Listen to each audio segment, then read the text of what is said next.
that was tragic.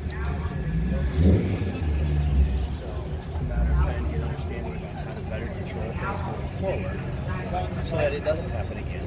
And that's not removing the guns out of everybody's hands. Because again, everybody in the NRA that's over there follows the laws, are good people, and will be there to defend those kids. So that's not the answer to remove the guns from us. It's finished. Yeah. That's a pretty good description of it right there, yeah. Alright, so like I said, so the process is like they would want, some of them want complete abolition of the Second Amendment, some of them want common sense gun reform. What is your opinions on if you would agree with anything from what they are saying? Well, unfortunately, just evil minds are going to prevail in some of this stuff. So if it's not a gun, it's going to be some other weapon or an illegal weapon. It's never going to be removed. So no matter what laws they want to change or what guns they want to remove, criminals are still going to be criminals. So there's got to be a better solution. Like you said, the thing is, if we do remove guns, there's going to be still stabbings, there'll be bombings, there'll be stuff like that. For instance, I feel like 9/11 is a great instance of that. There was no guns used for 9/11. It was just all act of terror, and that's just going to be what it is. Alright, so I actually just moved here from California last week. And for me, just to be farm in the state of California, I have to get a permit that says I'm safe enough to have farm. I have to do a 10-day waiting period once I select the farm that I want to buy. I have to do a background check on ammunition, and I have a 10-round magazine capacity. I have asked a couple of these individuals here at the protest that they would like to see that and more. What are your opinions on that? It's the same answer. You can have all the rules and all the regulations. And that's the thing about all the NRA members, for the most part, are going to be following those rules. So it's not that we break the rules. It's the criminals or the criminal mind that's the problem, not just the law-abiding gun owners. So I agree with the reform or the laws that are in place. I agree with the way to make sure they can do a background check. Nobody's against that that I know of that I'm friends with. It's just a matter of what other things can we do that's in agreement with the gun owners to protect the people. Yeah, to that is the sad thing is it's like both sides do see some ways not agreeing with each other, some way like just putting up a wall between the two and not really talking it out. But if we sat down with the other, like actually talk with them, I feel like there would be a lot more better laws made and better things, and we came together as people. But oftentimes we don't do that. So we just say we want our guns, we want your laws, we don't like each other, and that's how we leave it normally. Just, I know from what I've had, they don't want to really speak to a lot of individuals over there. They're just mostly yelling, being rude, throwing profanity. Luckily, they have had the opportunity, they've had, or been willing to speak with me as a reporter. And somewhat with everyone at the NRA, some don't want to speak to me because I'm not credentialed yet. But hopefully get there. Well, I'm small on YouTube. Give me a few more years and I might. But I lost my train of thought with that.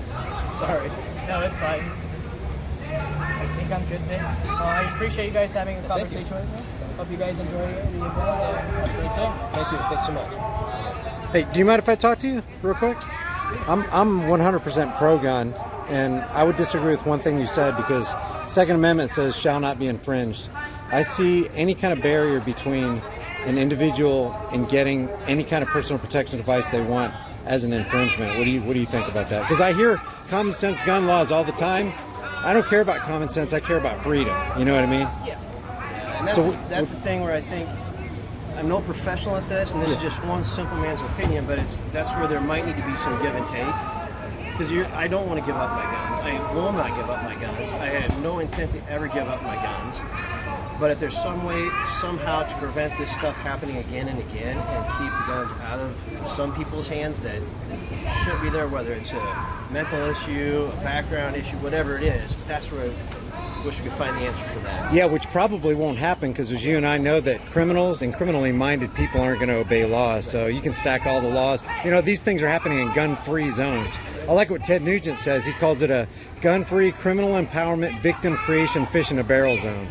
So well, that's the crazy thing about it is this target at this school doesn't get any softer really than except for an abortion. I mean, there's no softer target than these little kids. So yeah, it's again, the gun laws aren't going to change that. It's unfortunately the enforcement, the protection that we have to put in place to prevent people so that there are guns and are restrictions to fight back on these people so they won't do that.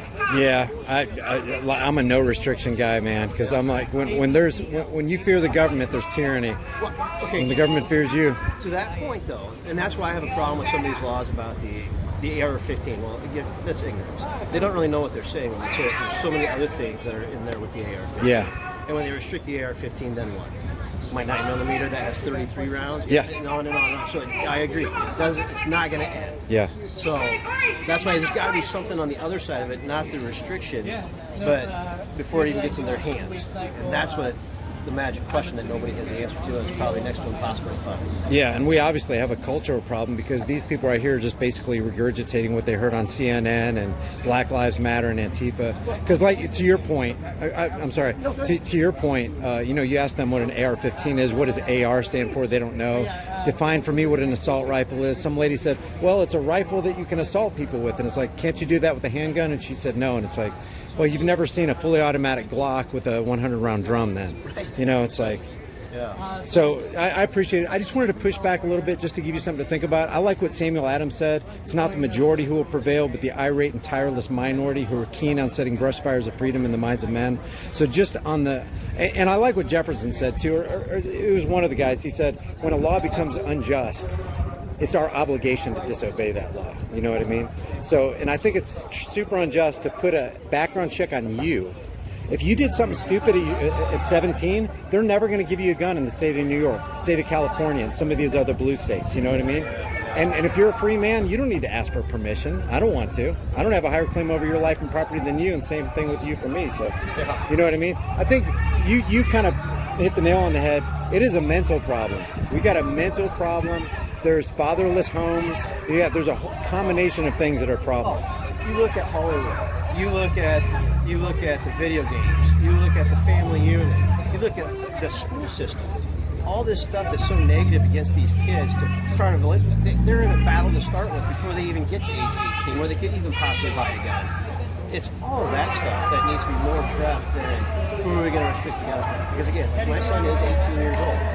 He is legally able to buy a gun. And I would not be concerned about him buying a gun because I know the morals and the values that I've instilled in him with right and wrong and what the gun is used for, and it's not for that. Yep.